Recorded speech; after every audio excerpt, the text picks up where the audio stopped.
Hi guys, Jenny Lee with Jenny Lee Designs here.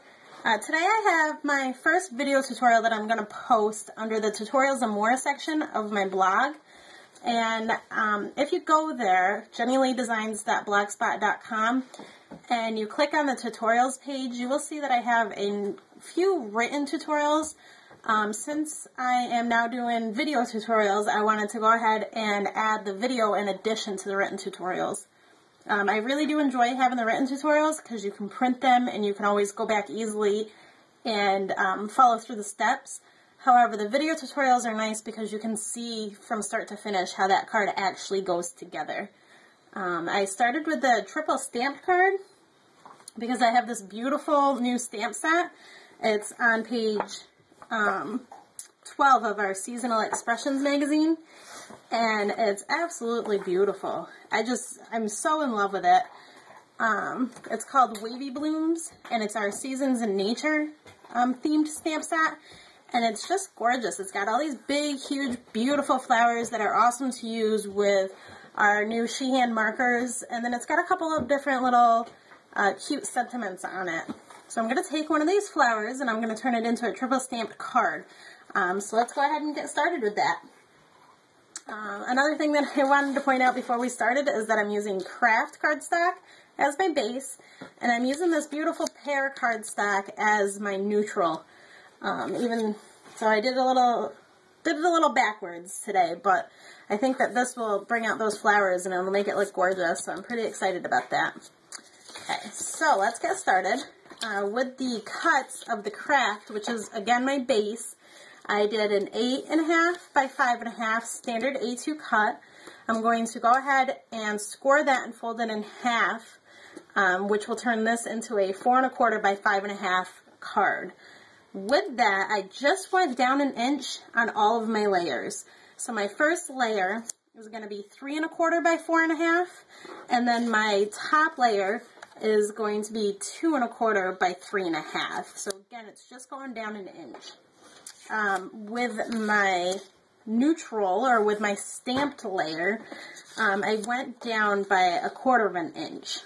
So my first one's going to be 4 by 5.25. My second one's going to be 3 by 4.25. And my top one's going to be 2 by 3.25. So it's pretty easy to remember those. You just follow the standard A2 card and you bring it down an inch. I always layer 1/4 inch, so it's pretty standard that from my craft layer to my pear layer, I'm going to have 1/4 inch in between that. Okay, so let's go ahead and take this and score it. I always work on my mat. It just helps keep things nice and straight and even. With the bone folder, a secret to using this, if you're using a white core cardstock, is to just run that bone folder down a couple of times, really create that crease in there. It really helps so the cardstock doesn't break. There was a couple of people discussing how to prevent that from happening, and that's just my best advice out to you. Just run that bone folder down 2 or 3 or 4 different times if you don't have a cutting board. Okay, so there's your standard card. Again, this is 4.25 by 5.5. It's a standard A2 card. So I'm going to go ahead and put all my base or my craft pieces to the side for a minute, and I'm going to work strictly off of my stamped layer. And what I'm going to do is I'm going to take a little bit of my tape runner, and I'm just going to run it on the top 2 pieces. I'm just going to rub my hand on it a little bit because eventually I'm going to want these pieces to pull back off. So kind of leave it a little sticky, but take it away so it doesn't tear the paper when you pull it back off.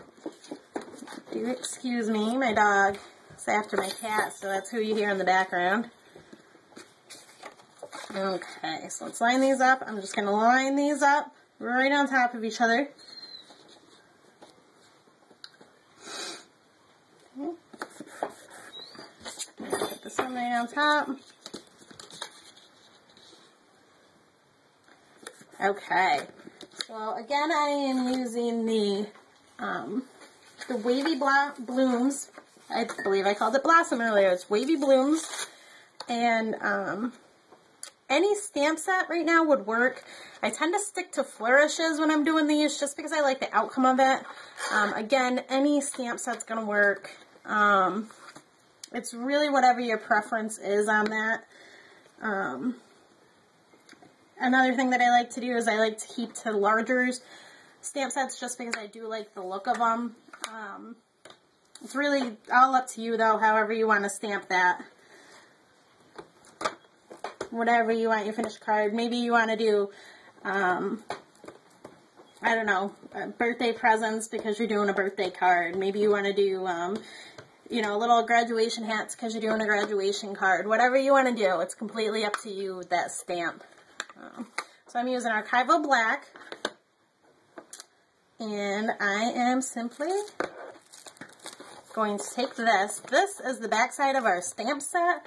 A lot of people just think that it's for packaging and for holding the acrylics on the stamp set. It's actually really great to put underneath whatever you're going to stamp to provide that cushion so the crevices of the stamp, the ink can transfer down onto the paper because it has a cushion underneath it. So, got it all stamped up with black.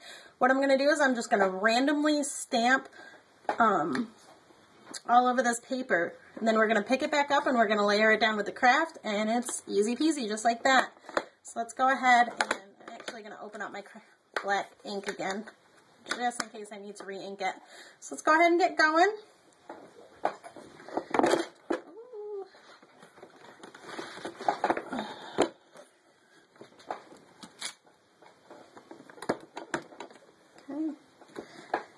And just random stamping wherever you need to be. A little lesson that I learned a while ago is that when you're random stamping, you should move in a triangular pattern.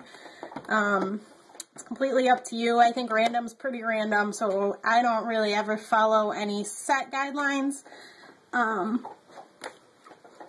Just make sure that you get it covered. Do a little bit of image off the paper, just so it doesn't look like it's, I don't know why I do that. So there you have it, nice and easy. Randomly stamped with that big, you know what, you could actually even probably do 2 different stamps if you wanted to on here without it looking too overly busy. I just love, love, love that big, huge flower. It's just a gorgeous stamp set. I'm so excited. Clean that off, stick that off to the side.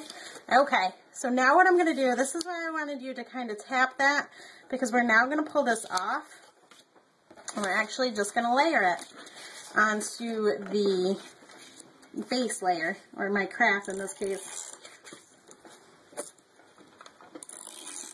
Okay. Remember, there was a 1/4 inch on all the sides, which is pretty standard for me. Some people like to do a little bit less of a border. Some people like to do a little bit more of a border. It's however you feel. A key is to remember which of these is your bottom and which is your top when you do remove them, just because you're going to want to try to layer it up as much as possible. Don't put pair on pair like I just tried to do. You want to layer it pair on the craft. Just to give it that effect. A little bit of tape runner. And see how you can see it kind of lining up? It looks really cool. It's such a cool effect. I really like doing this. It's so easy to achieve, and it's so beautiful, the outcome of it is.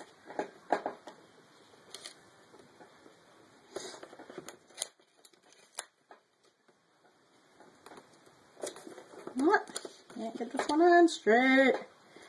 Alright, there we go. And there you go, guys. Your triple stamped card. Nice and easy, and now you can embellish it and decorate as you like. It can go this way, it can go this way. Just play around with it. It's a really fun, really easy technique to do. Alright, thanks for stopping by today, and I'll look forward to seeing you soon.